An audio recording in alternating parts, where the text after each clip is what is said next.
এই যে চাউমিন করবো ছানার তরকারি, এর মধ্যে দিলাম ময়দা, লঙ্কার গুঁড়ো, জিরের গুঁড়ো, ধনিয়ার গুঁড়ো, কড়াই বসালাম,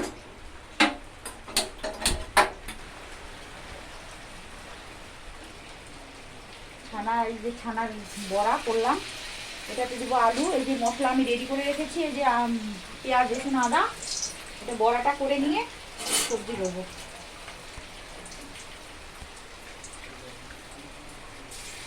বড়া ভাজা হয়ে গেল, আলুটা দিয়ে দিলাম, মশলা দিয়ে দিলাম,